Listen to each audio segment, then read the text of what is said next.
Mohamed Salah's gift, Jurgen Klopp's non-celebration and other moments missed in Liverpool's win versus Bournemouth. Mane in the crowd. Liverpool showed a desire to chase down every ball right from the word go against Bournemouth.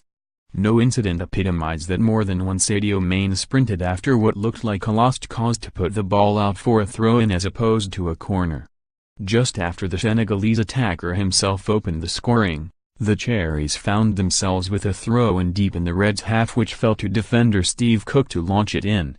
It looked a dangerous throw into the penalty area until the alive and alert Alisson came out to command and punch clear.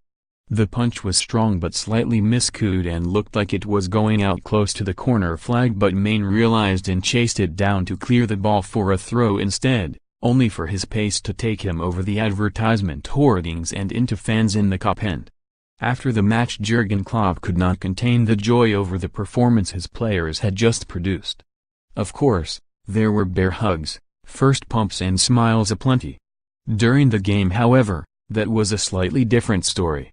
After Georginio Wijnaldum scored with a beautiful lobbed effort to double Liverpool's lead, you'd normally expect the German manager to be bouncing up and down the touchline and celebrating with the fans. However, Klopp knew there was still a job to do and a long time left in the game, and so instead he made signals to his players to get back to their starting positions and go again.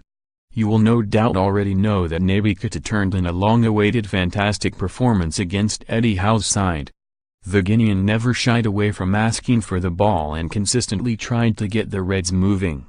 He came into his own in the second half, hassling and harrying the Bournemouth players and making some excellent challenges defensively. Going forward, his distribution was excellent and culminated with a sensational ball to Firmino to set up the third goal just after the break. And after the match, Klopp went over and immediately recognized his contribution. The Reds boss stepped up and gave Keita a huge hug in the middle of the pitch as the Anfield crowd cheered and sang at the result. There were countless little moments in the game that undoubtedly showed that Liverpool know how to win football games. It's not just the sensational attacking play, wonderful goals and resolute defending, but it's possessing the ability to dictate the game. Throughout the 90 minutes, Bournemouth rarely posed any real danger to the Reds, and in truth Klopp's men could have, and probably should have, scored more.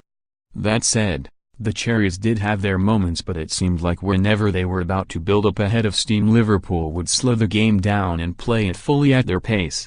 It was the little things like when the visitors won a free kick in the second half after the ball had clearly gone out for a throw-in. Wijnaldum rolled the ball away, and when it was kicked back, Salah stood in front of the set piece long enough that Liverpool regrouped, and then instead of launching it into the box, Bournemouth played it backwards through their defense.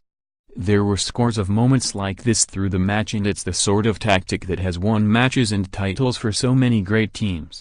As the game approached full time, a wonderful, spontaneous rendition of "You'll Never Walk Alone" rang out around Anfield. The game was still going on, so of course you'd expect the crowd to still be in position.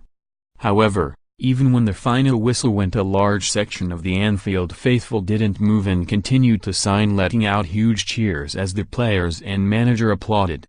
The cheers of course continued when Salah made his way over towards the main stand and handed his shirt to someone in the lower tier, and you can watch and hear all that happened in the video above.